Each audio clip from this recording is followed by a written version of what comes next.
you can see this really thick area here where it's still attached, and it was all through here. And there was retouching this still here. And there's quite a bit down all through this area as well. That area was actually quite untouched, so that was good. But it was mainly up here, and we couldn't use any solvents to take the retouching off because it was overpainted with oil. And if we used solvents to take that retouching off, we would have compromised the original paint layer. So we had to mechanically take it off with scalpels under the microscope. But at first, when we started to take it off, up in this area especially, I couldn't really find any damage except for some tiny little abrasions. And so we were wondering, where is this damage? And then it came.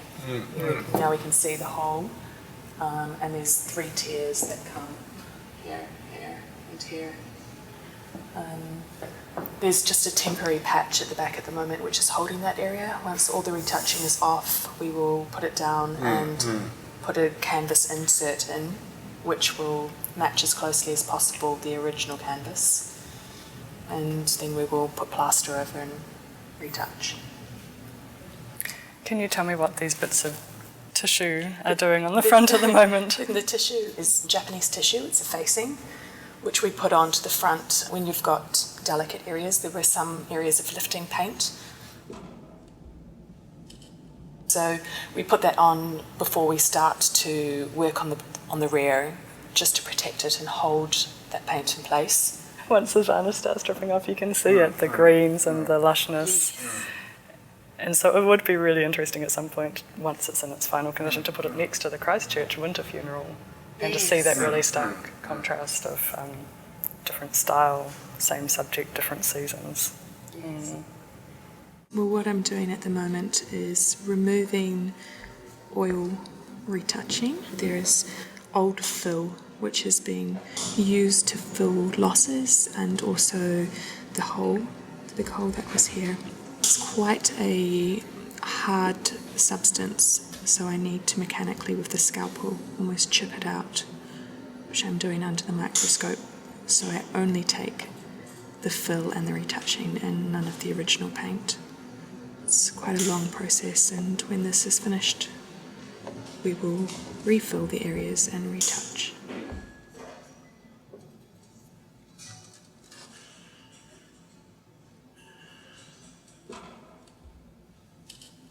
So we're at the stage now of retouching.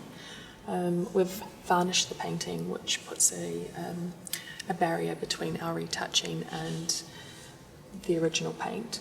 Also, it has saturated the colours, so the colours are really coming alive again. You can see all these white areas, and those are the fills of losses, which we've used a plaster to fill. And the first stage is to put a tone on using water-based colours. So you can see here areas that have been toned already. We're not doing that to match exactly to the original. We will then do a final retouching with the same varnish that we used to varnish the painting and powdered pigments, and that will be done then to match. This would be more like what it was when it was made, in the sense that the varnish that was on before was a natural varnish that had completely yellowed, and that's why we thought it was a winter scene and not a summer scene.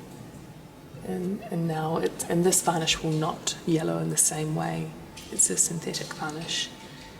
It gives the same optical effects as a natural varnish, but without the yellowing, and it's much easier also to remove in the future. So if in 200 years conservators want to remove this, they will be able to remove it with our retouching very easily without about affecting the original oil underneath, which is good. As conservators, we are doing work which we want to be reversible. We're not trying to falsify the artwork, we're just there trying to make it readable again.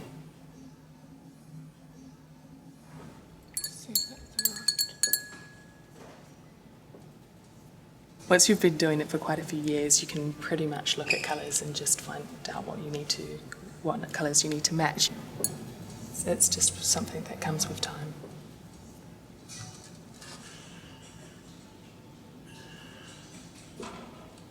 When you work that closely and you get to have a feel of how the artist was working, it's getting very up close and intimate with the painting, that is really good, and you can understand Van der Velden's technique and just the expression with the brush strokes. Absolutely. You do feel part of it now, after working on a few of them, and also seeing how his style changed. It's interesting to see.